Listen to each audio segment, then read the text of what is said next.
Yes, I F you again. I really actually don't feel I've done anything wrong. My wife disagrees. All summer she has been complaining about her sweaty tits. How she's ruining all her good bras with cat sweat. She's paranoid about underboob sweat lines, etc., etc. Now this isn't my first rodeo, so I stuck to just sympathetically listening and nodding at appropriate times.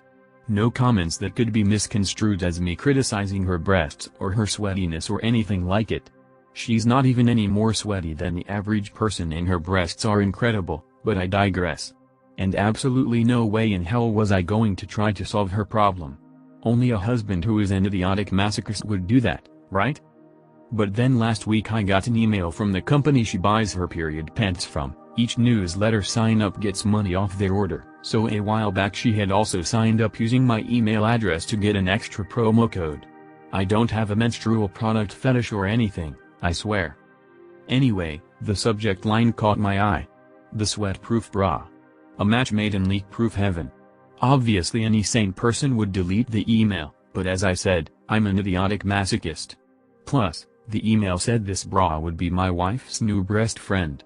Who was I to keep her from her breast friend? So I checked out the sizes of her other bras and then placed an order. It arrived an hour or so ago. I knew what it would be, so handed it to her unopened. Here babe, this is for you. Ooh, what is it? It's a bra. At this point I see the glint in her eyes and realize my mistake. Sure enough, instead of the sexy lingerie she was hoping for, she pulls out her large, beige, utilitarian-looking sweat-proof bra. Well, I'm sure you can imagine how it went from there, and my foolish muttering of boo. But the ad said it would be your new breast friend didn't help matters. Because apparently I'm the only sweaty tit here. I don't find her sexy anymore. I'll have you know that those sweaty breasts fed and nourished our children. And just what, exactly, am I getting at anyway? Am I trying to say she has saggy boobs? That she needs a new bra? A more supportive one, for her aging sag bags. This is just like me, to try to solve a problem, rather than letting her vent. So yeah, that went well. She has taken the kids to their swimming lesson and then for ice cream, so I have 2 hours or so to try to salvage things, somehow. Crotchless pants? 4 fucking sisters and not one of them is free to answer the phone. 4 iterations of sorry I'm busy, is it an emergency? Texts. So I'm on my own with this one. I think she'll be more willing to listen to my apology when she returns. She knows I am a well-meaning idiot. And I think she is beautiful and sexy and deserving of lingerie, not beige, sweat-eating monstrosities. TL, doctor, please, take heed of my lesson, no matter how much she complains about her tit sweat, do nothing. Edit, they're just back. She has ice cream for me and a sheepish grin, lol. I imagine we will be laughing about this after the kids go to bed. Like someone said, possibly my delivery, as if it was going to be a great present, contributed to her reaction. As did the fact I haven't bought her sexy underwear in a long time. And she may well be going through the perimenopause. We have an incredible relationship, she is so funny, kind, caring, laid back, witty and a million other good things. Her reaction was baffling, it was so out of character. Anyway, I'm going to read the kids their stories and put them to bed. They always sleep incredibly well after swimming, so hopefully we can both enjoy her sweaty breasts soon enough, lol. Please don't call her a bitch, twat or any other derogatory term that she has been called here. She is amazing and I love her more than anything. Edit 2, Jesus Christ, how long were we shagging for? This really gained traction whilst I was gone. She now knows about the post and finds the whole thing hilarious. Thank you for the funny comments and you for the hurtful ones, thankfully this is in the minority. I didn't include the company, cause it might seem like some weird ad campaign, although maybe they wouldn't describe their own products as looking utilitarian, lol, but seeing as so many people asked, the brand is Modi Bodhi. Not sure about the bras, as yet untried, but my wife thoroughly recommends their period pants.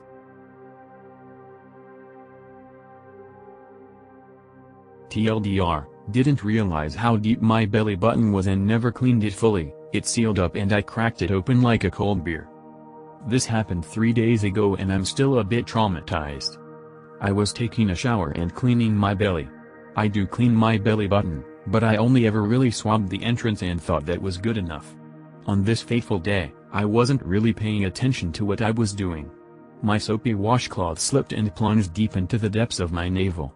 I felt a brief but intense pain, almost like I had just poked myself hard in the belly button. After a quietly muttered ow and a cursory check for blood or viscera, I finished my shower and went about my day.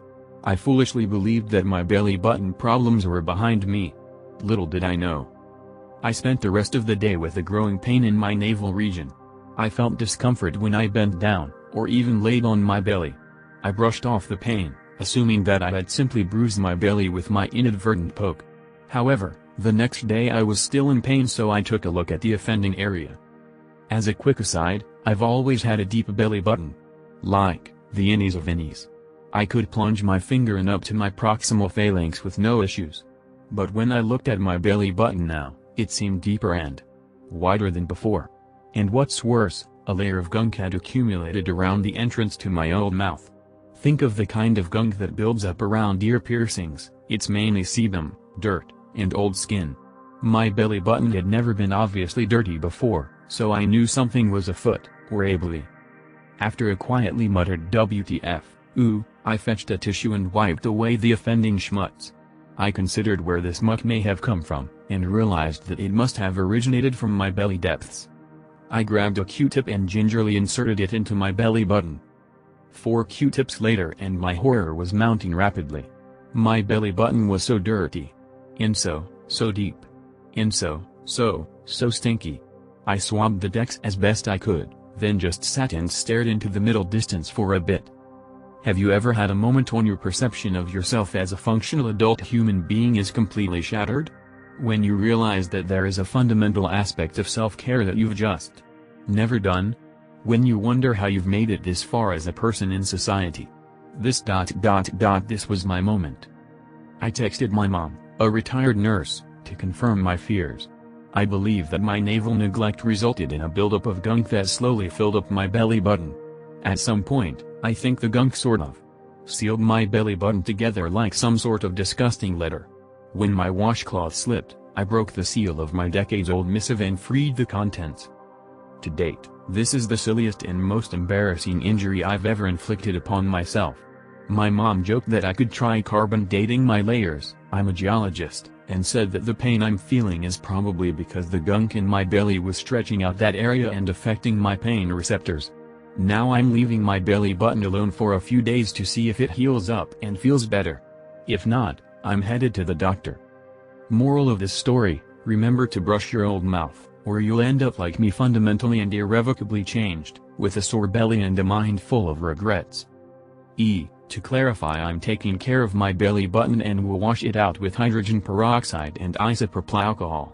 Also, I'm a woman with tiny baby hands and small finnies, but I'm learning that my belly button may be abnormally deep. Maybe I'm in the running for a new Guinness World Record. Where do I go to submit an application?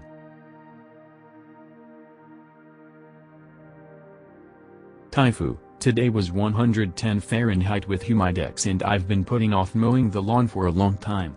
I'm a guy and typically wear jeans and t-shirt, but the weather was just so hot that push mowing an acre in jeans was just impossible.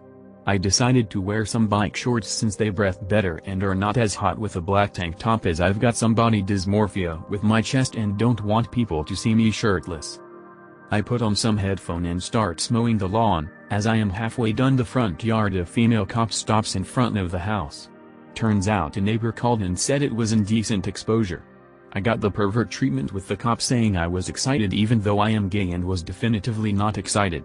I got a warning and was told to put some shorts or pants over my underwear even though they are definitively bike shorts, compression type. And #X200B. I've been crying all night. It was so humiliating. And #X200B. TLDR, got a ticket warning for wearing bike shorts in public. I, 33M, recently purchased a new lawnmower. The one I had for the last few years was a pre-owned 20-plus-year-old beast that finally died out on me earlier this summer. For a normal-sized, non-self-propelled mower, that sucker was loud. Like, I couldn't run it after 7 p.m. loud without causing a disturbance to my neighbors. Well, I found a good deal on a new one, and I sent my old one to the big garden shed in the sky. This last Saturday, I decided to take it out for a spin.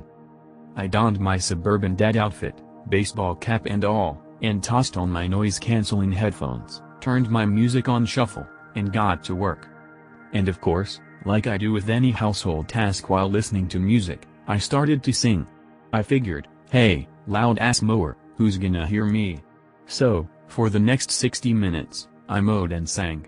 I was an adult contemporary powerhouse, singing everything from Michael Jackson, to Post Malone, to a little J-pop here and there, to Whitney Houston. I don't care, I'm having fun, and who can hear me? Besides, I'm not a bad singer at all, I don't think. Not exactly going on tour anytime soon, but good enough that I think I could sing in some low-rent local cover band. Well, turns out my two neighbors who live in the house directly behind and rear left of mine were having a little powwow where their kids were out playing and they were just chilling on the lawn. I wasn't paying attention to them. At least, not until I got 85% of the way done and I stopped for a water break. I pull off my headphones, grab a big swig of my water bottle, take a moment to stretch my back, and then I see them. Three of my adult neighbors have lighters in the air waving at me. I was puzzled at first, so I waved back politely. One of them said, "Great concert, Fuzzy One. When's your next show?" I was confused for a moment, but, like the rising sun itself, the light of my humiliation crept across my mind. I wanted nothing more than to abandon the mower, run inside, grab my wife and kids, burn the house down, change my name, grow a mustache and move us all to Mexico out of sheer embarrassment. But I held it together, and said, probably a little louder and more high-pitched than I intended, "You guys could hear me?" They smiled and nodded. One of them laughed a bit. They were teasing me a bit, but not in a mean way. I said back, "Oh God, I'm so sorry." They told me it was fine and it was fun watching me enjoy myself with the singing and little dance moves I was doing. I stared at a little rabbit den forming in my yard, secretly wishing I could just go hang down there with the bunnies. I'm like, WTF, how can you hear anything over the lawn mower? I was singing, but certainly not loud enough to be heard past the lawn mower, right? Welp. I turned the mower on, sans headphones, and sure enough, this thing was way more quiet by comparison. Like, I could do a medium shout over this thing and be heard clearly, whereas the old one I could scarcely shout at the top of my lungs at a short distance to be heard. I laughed it off with more courage than I actually had at the time and said, "Well, next show's gonna cost you. I don't give front row seats for free to just anyone." They laughed, I waved, and got back to work, swearing that the next time I work outside it's going to be podcasts or nothing. I figured, okay, it's over, right? Embarrassing moment, maybe they'll make a few jokes about it over the next few months, but they'll forget about it, yeah? Boy was I in wrong. I sat down to dinner on Saturday night to an alert from Facebook that someone had posted in the neighborhood group. Turns out my neighbors talked after the incident, and now they're inspired and want to do a neighborhood karaoke night, and they want me to join in and/or MC. They called me the neighborhood DJ __, and now either I have to do this again for a larger crowd, or risk being seen as the neighborhood party pooper. We have 50+ houses in the neighborhood, and at time of writing, at least 40 people have commented on the thread expressing interest. I've been trying very hard to stay on good terms with my neighbors for obvious reasons, and they're overall pretty decent folk, but man, I am going to need to double up on my anxiety meds for this. Curse me and my magnificent singing voice. And #X200B. TL, Doctor, I sang my heart out while mowing the lawn, thinking nobody could hear me. I was wrong, and now people want me to host a karaoke night.